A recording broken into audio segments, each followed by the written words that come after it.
Students, कैसे हैं आप? स्टूडेंट्स, आज हम बिल्कुल नए टॉपिक के बारे में बात कर रहे हैं, दैट इज प्रोटीन्स। तो आज हम बात करेंगे प्रोटीन्स के बारे में। देखो, अगर आप प्रोटीन के बारे में बात करो तो प्रोटीन क्या है? अगर मेरे से कोई पूछे कि प्रोटीन क्या है, basically protein is a long chain, ध्यान से सुनना मेरी बात को, it is a long chain of alpha amino acid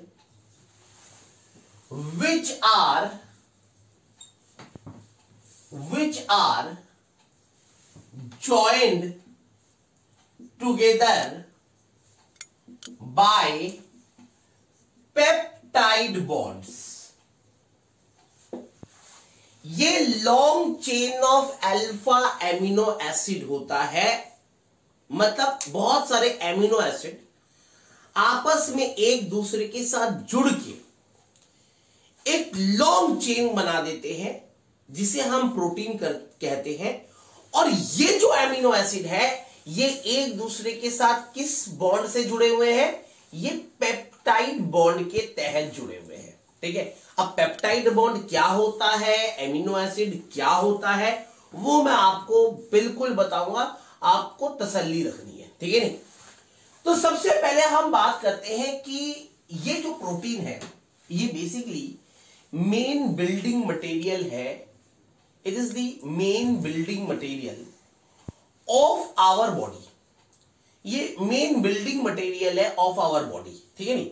हमारे बॉडी का बिल्डिंग मटेरियल है। आपने देखा होगा जो बॉडी बिल्डर्स होते हैं वो खूब प्रोटीन लेते हैं, प्रोटीन रिच डाइट लेते हैं, जिससे कि उनकी बॉडी बने, है ना? अगर मैं एक प्रोटीन की बात करूं तो उसके अंदर नियरली 100 से ऊपर एमिनो एसिड होता है। दुनिया में जितने भी प्रोटीन्स हैं उनके अंदर लगभग 100 से ऊपर एमिनो एसिड एक दूसरे के साथ ज्वाइन होते हैं और लॉन्ग चेन बनाते हैं। 100 से ऊपर। सिर्फ इंसुलिन, आपको पता होगा इंसुलिन, आपने कभी नाम सुना है? जो शुगर होता है उनको इंसुलिन के इंजेक्शन दिए जाते हैं। जिन पेशेंट्स को शुगर होता है उनको इंसुलिन के इंजेक्शन दिए जाते हैं। तो इंसुलिन ही एकमात्र ऐसा प्रोटीन है जिसके अंदर 51 एमिनो एसिड है। समझ में आई बात? मैं फिर रिपीट कर रहा हूं, इंसुलिन ही एकमात्र ऐसा प्रोटीन है जिसके अंदर 51 एमिनो एसिड है। ठीक है, तो अब एमिनो एसिड है क्या? सवाल यह है कि एमिनो एसिड क्या है। ठीक है, तो देखते हैं एमिनो एसिड क्या है। देखो, जैसा कि नाम है एमिनो एसिड, इस नाम को थोड़ा बहुत समझने की जरूरत है। एमिनो एसिड, इसका मतलब इसके अंदर एक एमाइन पार्ट है, और एसिड का मतलब है, जो एसिड का मतलब है इसके अंदर कार्बोक्सिलिक एसिड है। कहने का मतलब है कि एक ऐसा कंपाउंड जिसके अंदर एमाइन पार्ट भी है और कार्बोक्सिलिक एसिड भी है, that is known as amino acid. इसे कहते हैं एमिनो एसिड। ठीक है, तो अगर मैं एक एमिनो एसिड की बात करूं तो ये एमिनो एसिड कुछ ऐसा दिखता है। देखो, C double bond OOH, CHR,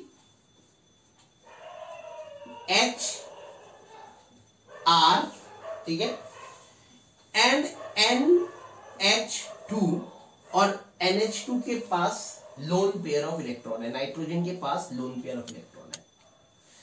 ये आपका एसिड पार्ट है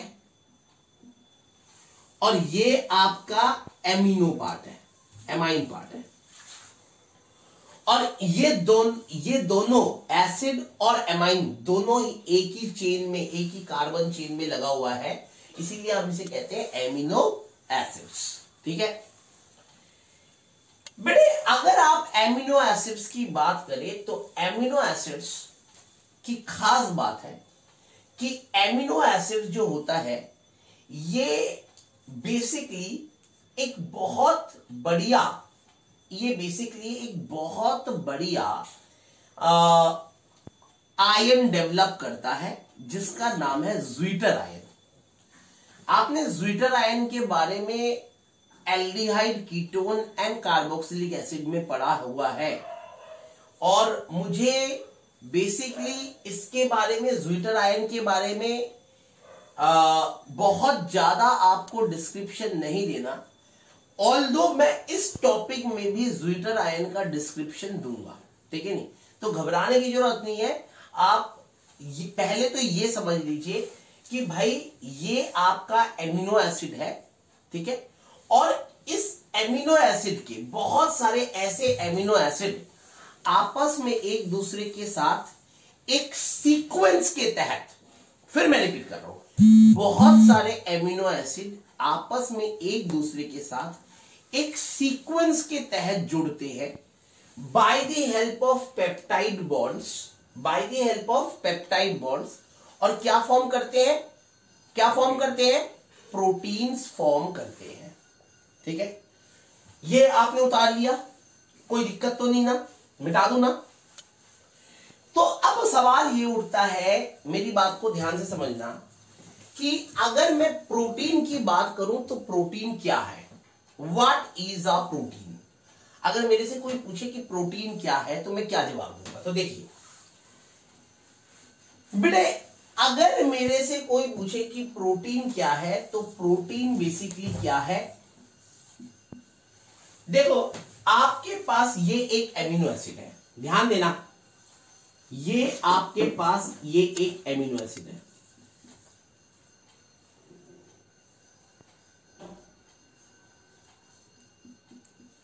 ये आपके पास एक एमिनो एसिड है, ठीक है, ये आपके पास दूसरा एमिनो एसिड है,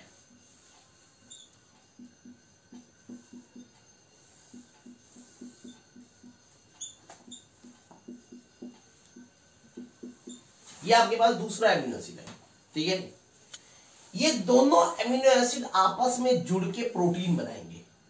ये दो एमिनो एसिड है, ये आपस में जुड़ के प्रोटीन बनाएंगे। अब कैसे जुड़ेंगे, इसका OH निकलेगा और इसका H निकलेगा, इसका OH और इसका H निकल जाएगा, और जैसे ही निकल जाएगा तो ये बना देगा NH, ठीक है, CHR, C double bond O, NH, CHR, C double bond O bond. अब ये N मॉलिक्यूल है, ये N मॉलिक्यूल है, क्योंकि अब नेचुरली बहुत सारे ऐसे एमिनो एसिड आपस में जुड़ते रहेंगे, एक दूसरे के साथ जुड़ते रहेंगे, लॉन्ग लॉन्ग चेन बनाएंगे, तो ये N molecule of amino acid है, ये N molecule of amino acid है, दोनों आपस में जुड़ रहे हैं, आपस में एक दूसरे के साथ जुड़ रहे हैं by giving out a product H2O, N molecule of H2O, और ये लॉन्ग लॉन्ग चेन बन रहा है, लॉन्ग लॉन्ग चेन डेवलप हो रहा है। ये मतलब यहां से मैंने बॉन्ड ऐसे छोड़ दिया, यहां से मैंने बॉन्ड ऐसे छोड़ दिया, इसका मतलब इसके आगे भी चलेगा और इसके आगे भी चलेगा, क्योंकि एक एमिनो एसिड नहीं है, कम से कम 100, 150, 200, 300, 1000 एमिनो एसिड आपस में जुड़ जुड़ के लॉन्ग लॉन्ग चेन बना रहे हैं। समझाई बात। तो by leaving water, by giving out water, ठीक है नहीं, बाय गिविंग आउट वाटर, तो ये जो आपका बॉन्ड बना, देखो यहां पे ये जो C डबल बॉन्ड ONH, ये जो बॉन्ड बना, इस बॉन्ड के तहत दो एमिनो एसिड आपस में जुड़े हैं, C double bond ONH, water निकल गया, C डबल बॉन्ड ONH के साथ जुड़ गया, ये एक नया बॉन्ड डेवलप हुआ है, this is the new bond, ठीक है नहीं, इसे कहते हैं हम एमाइड लिंकेज। अगर आप देखो तो, अगर आप गौर से देखो तो ये एक एमाइड लिंकेज है, एमाइड लिंकेज है। आपको पता है एमाइड क्या होता है, एमाइड होता है RC डबल बॉन्ड ONH2, ठीक है नहीं, तो ये H की जगह एक H हटके कोई R ग्रुप R चेन कोई भी चेन लग सकता है। तो नेचुरली ये जो पार्ट है ये क्या है, एमाइड है, दिस इज एमाइड, ठीक है नहीं। यहां पे भी ये देखो C double bond ONH, this is a amide, तो this is a amide linkage known as peptide bonds, इसे हम क्या कहते हैं, पेप्टाइड बॉन्ड्स। तो अगर आपके पास क्वेश्चन पेपर में आए कि व्हाट इज पेप्टाइड बॉन्ड, तो आप बोलोगे it is a amide linkage which is formed by giving out water, ठीक है, by giving out water by when two or more amino acid combine with each other, ठीक है, when two and more amino acid combine with each other।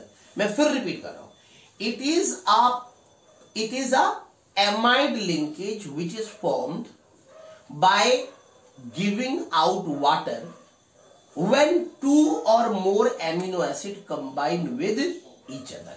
तो ये एक amide linkage है, याद रखना।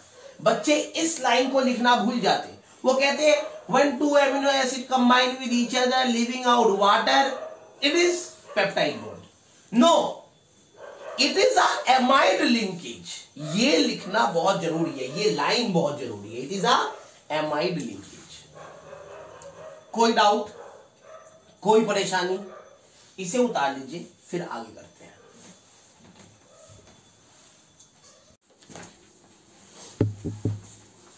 तो बेटे हमने इसके बारे में तो बात कर ली कि एमिनो एसिड कैसे आपस में जुड़ के प्रोटीन बनाता है ना। ये बात तो हम समझ गए कि भाई बहुत सारे एमिनो एसिड किस तरीके से आपस में जुड़ते हैं और वाटर मॉलिक्यूल को किस तरीके से निकालते हैं और पेप्टाइड बॉन्ड्स बनाते हैं और पेप्टाइड बॉन्ड्स के तहत वो प्रोटीन बनाते हैं, ठीक है, ये बात तो क्लियर है। अब हम बात करते हैं, अब हम एमिनो एसिड को थोड़ा समझते हैं कि एमिनो एसिड बेसिकली उसका कैरेक्टर क्या है, वो कैसा है दिखता है और उसके फिजिकल एंड केमिकल प्रॉपर्टीज क्या है, इसके बारे में थोड़ा समझते हैं। तो अब हम बात करेंगे कैरेक्टरिस्टिक्स ऑफ एमिनो एसिड। ध्यान देना, अब हम बात करेंगे कैरेक्टरिस्टिक्स ऑफ एमिनो एसिड, ठीक है बेटे। एमिनो एसिड की अगर हम बात करें तो amino acid is a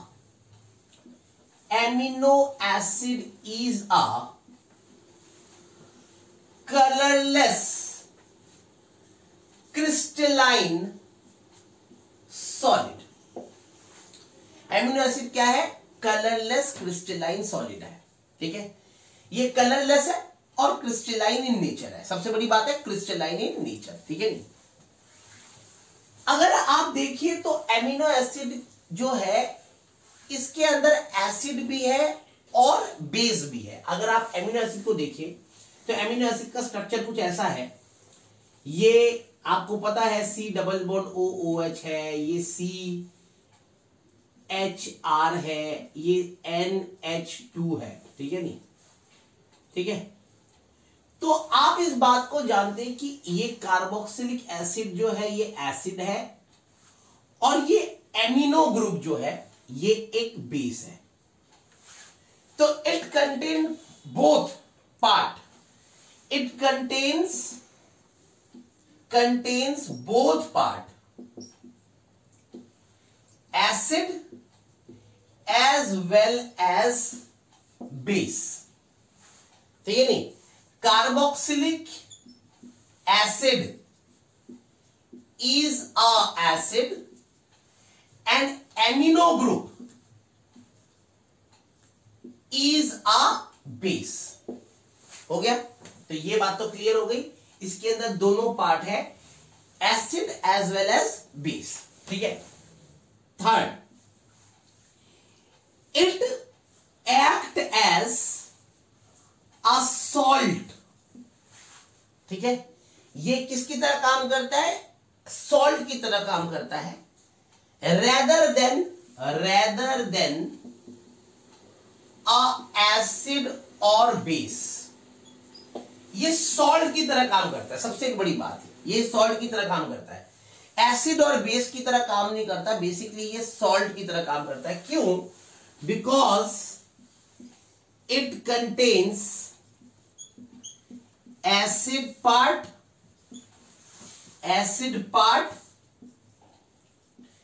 as well as base part. तो इसके अंदर एसिड पार्ट भी है और बेस पार्ट भी है, एसिड पार्ट भी है और बेस पार्ट भी है। यही कारण है कि ये सॉल्ट की तरह बिहेव करता है, ठीक है नहीं, it behaves as a salt. Fourth, it is soluble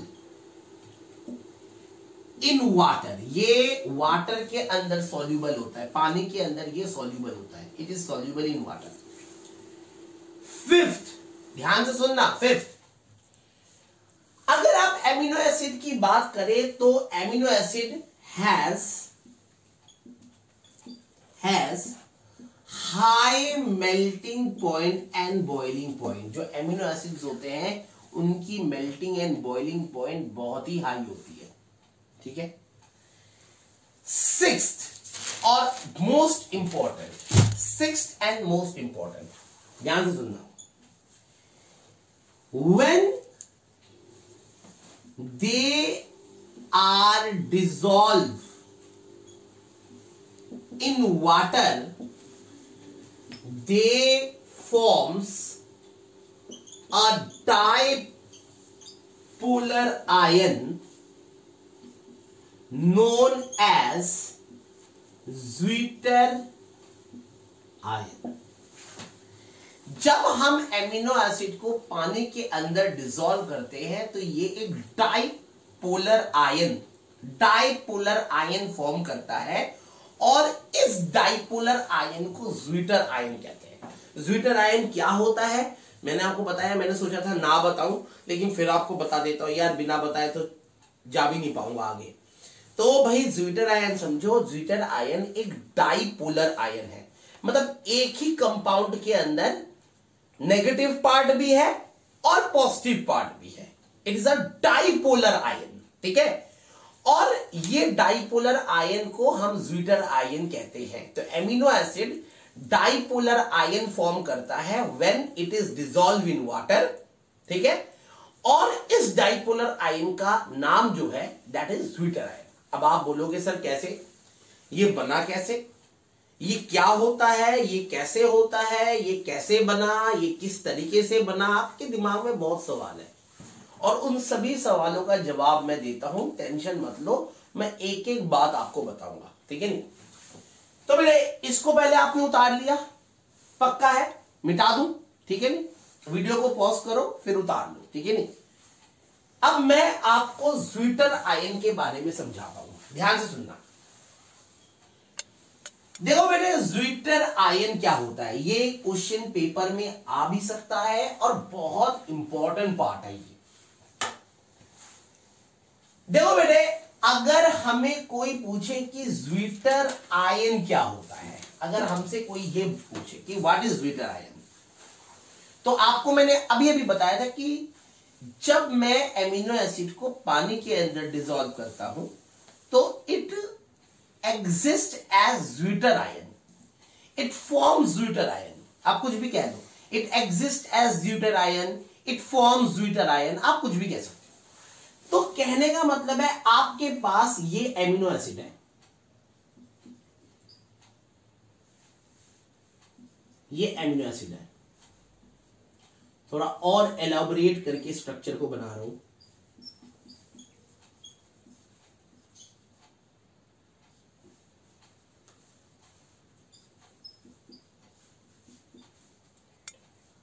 ये this is your amino acid, ठीक है।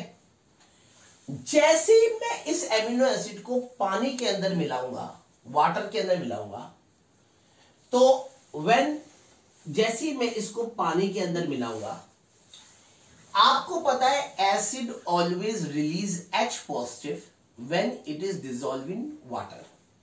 तो मतलब एसिड अपने में से H पॉजिटिव आयन निकालता है, ये बात तो क्लियर है।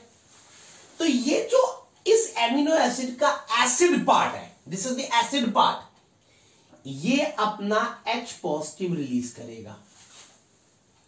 ठीक है, तो H के ऊपर पॉजिटिव आ गया, O के ऊपर नेगेटिव आ गया, है ना। और इस H पॉजिटिव को ये लोन पेयर दिख जाएगा नाइट्रोजन का।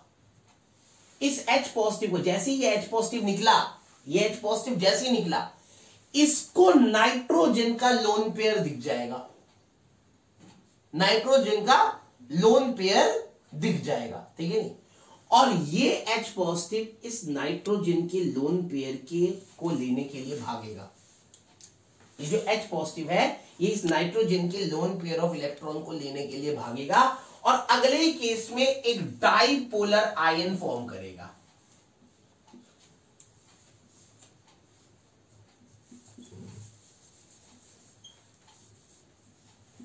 N H H और H और नाइट्रोजन के ऊपर पॉजिटिव चार्ज। समझ आई बात? मतलब इस H पॉजिटिव ने इस नाइट्रोजन के लोन पेयर ऑफ इलेक्ट्रॉन को ले लिया और नाइट्रोजन के ऊपर क्या चार्ज आया? पॉजिटिव चार्ज आया। इसे कहते हैं zwitter ion. This is a dipolar ion, इसे कहते हैं ज्विटर आयन। ये खास तरीके का आयन होता है।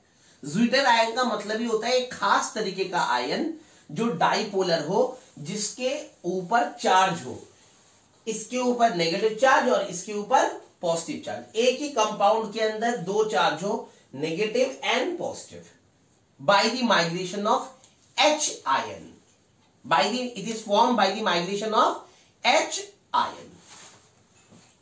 अब बात समझ में आ गई ज्विटर आयन क्या होता है? Is it clear?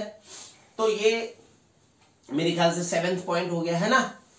अब 8वां point, 8th point and the last.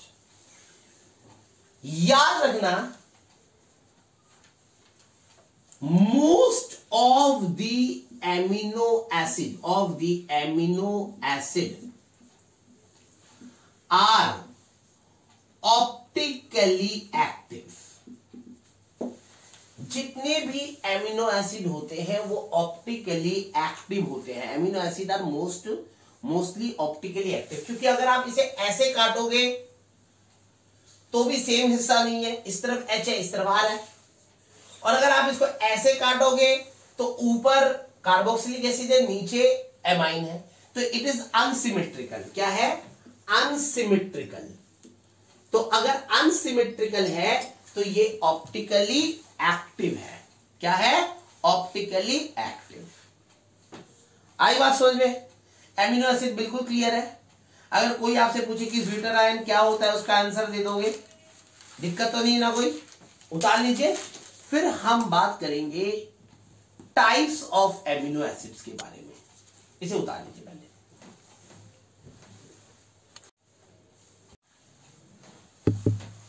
अब बेटे हम बात करते हैं types of amino acids. Types of amino acids. तो अब हम बात करते हैं टाइप्स ऑफ एमिनो एसिड्स। देखो 3 तरीके के एमिनो एसिड्स होते हैं। एमिनो एसिड को 3 तरीके से हम बोलते हैं। 3 तरीके के एमिनो एसिड्स होते हैं। पहला एसिडिक एमिनो एसिड, दूसरा बेसिक एमिनो एसिड्स, और तीसरा न्यूट्रल एमिनो एसिड्स।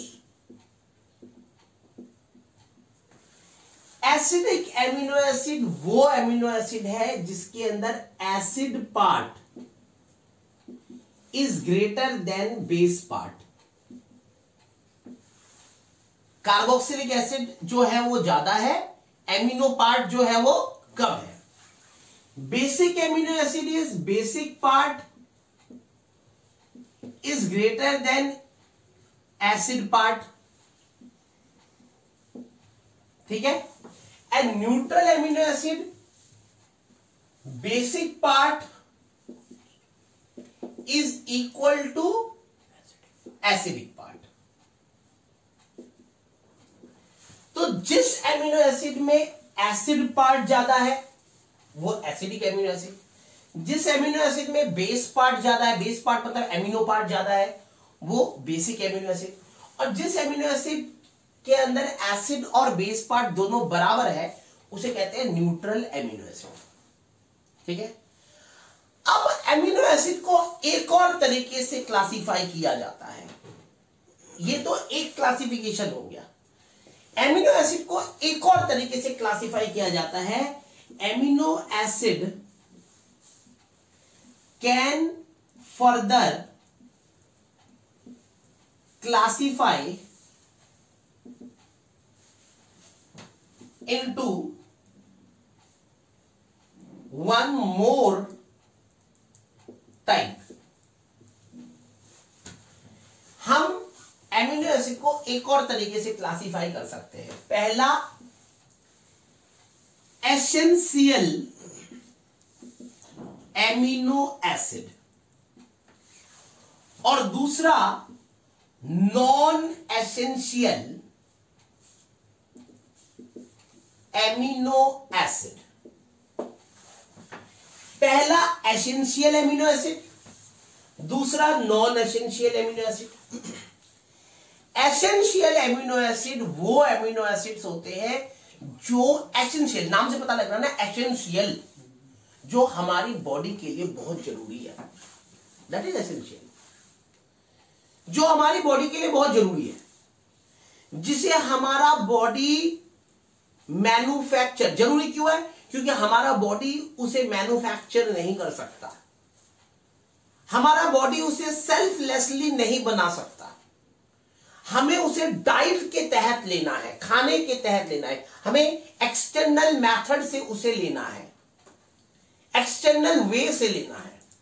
ठीक है नहीं, that is essential amino acids, जो हम फूड के तहत लेते हैं। मुर्गा खाते हैं, मच्छी खाते हैं, अंडा खाते हैं, बॉडी बिल्डर्स वगैरह प्रोटीन्स खाते, प्रोटीन शेक खाते हैं, they are essential amino acids.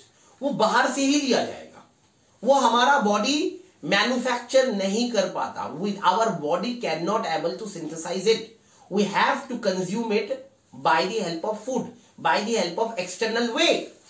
They are essential, इसीलिए हम कहते हैं ये हमें जरूरी है, इसकी हमें जरूरत है।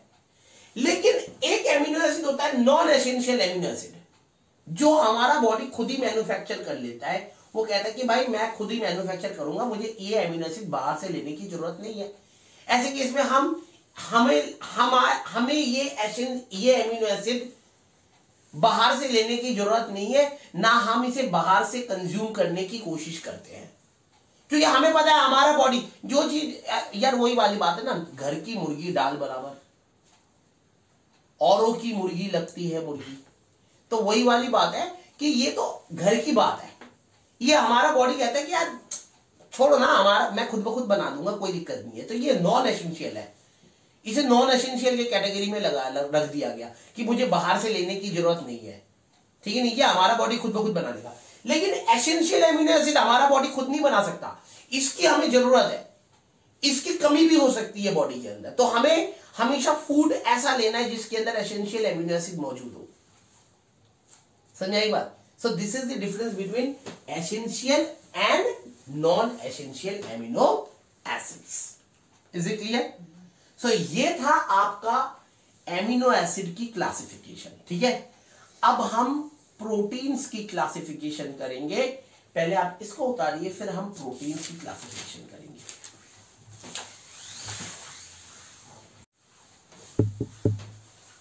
बड़े हमने बात करी एमिनो एसिड्स की, हमने पढ़ लिया कि एमिनो एसिड्स क्या होते हैं। ठीक है, और मैंने आपको एक एक बात बता दी।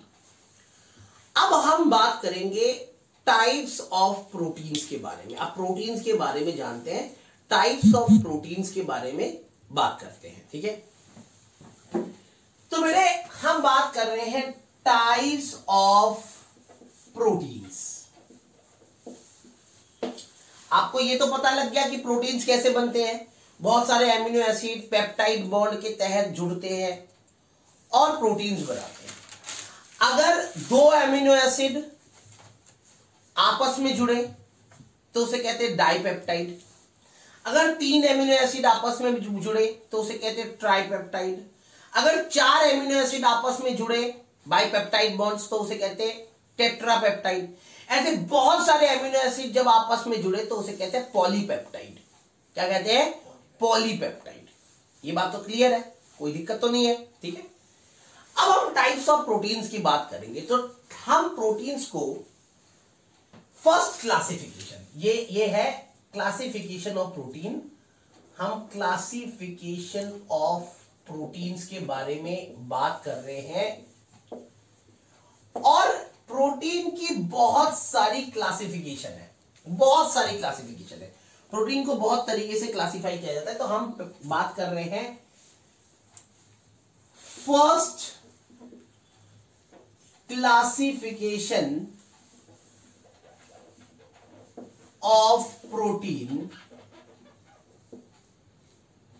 ठीक है।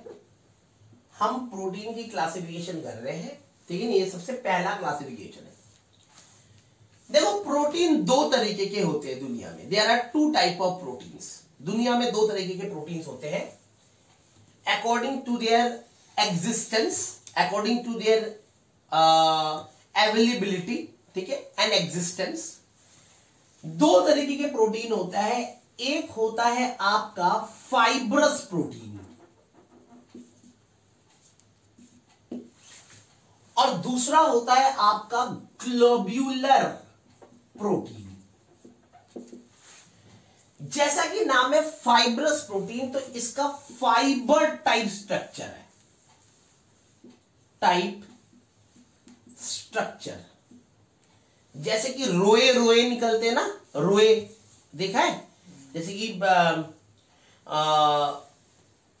जब पुराने कपड़ों में से, पुराने जो स्वेटर्स है उसके अंदर रोए निकलते हैं। फाइबर, फाइबर समझते हो? रेशे। ऐसे प्रोटीन्स जिसके अंदर रेशे हो, जिसका स्ट्रक्चर रेशे जैसा हो, ऐसे इस तरीके से इन्हें कहते हैं फाइब्रस प्रोटीन। और ऐसे प्रोटीन जो फाइब्रस होते हैं, रेशे होते हैं, वो पानी के अंदर डिसॉल्व नहीं होते। तो they are insoluble in water. ये वाटर के अंदर इनसॉल्यूबल होते हैं, तो they are insoluble in water, ठीक है। Fibrous protein are insoluble in water. जैसे कि हमारे बाल फाइब्रस प्रोटीन है, हमारे नाखून फाइब्रस प्रोटीन है। समझ आई बात? ठीक है नहीं? तो they are fibrous protein. Keratin is a fibrous protein. Keratin, बाल में केराटिन मिलता है, that is a fibrous protein. समझ आई बात? तो it is insoluble in water, ठीक है। जबकि ग्लोब्यूलर प्रोटीन में ग्लोब्यूल टाइप स्ट्रक्चर होता है। कैसा स्ट्रक्चर होता है? Globule type structure. अब ग्लोब्यूल टाइप स्ट्रक्चर का क्या मतलब हो गया? अगर मेरे से कोई बोले कि ग्लोब्यूल टाइप स्ट्रक्चर का क्या मतलब हो गया? ग्लोब्यूल टाइप स्ट्रक्चर का मतलब हो गया ऊन के गुच्छे जैसा स्ट्रक्चर, ऊन के गुच्छे जैसा, ऐसा globule type structure. They are soluble in water. ये क्या होते हैं? सॉल्यूबल होते हैं पानी के अंदर। They are very much soluble in water. They are soluble in water, हम ये कह दें, ठीक है।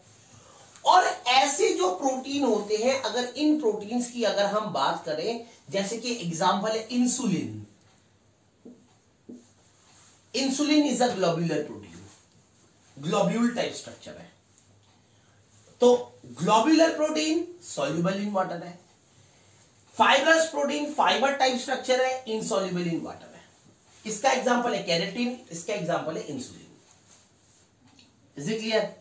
तो ये था फर्स्ट क्लासिफिकेशन ऑफ प्रोटीन, पहला क्लासिफिकेशन है प्रोटीन का, ठीक है नहीं। अब हम सेकंड क्लासिफिकेशन ऑफ प्रोटीन के बारे में बात करेंगे, the next classification. And the next classification is of protein is most important part, ठीक है, मोस्ट इंपॉर्टेंट पार्ट, ठीक है नहीं, अकॉर्डिंग टू देयर स्ट्रक्चर, ठीक है, अकॉर्डिंग टू देयर स्ट्रक्चर। तो अब हम सेकंड क्लासिफिकेशन करते हैं, पहले आप इसको उतारिए फिर हम सेकंड क्लासिफिकेशन के बारे में बात करेंगे, ठीक है नहीं।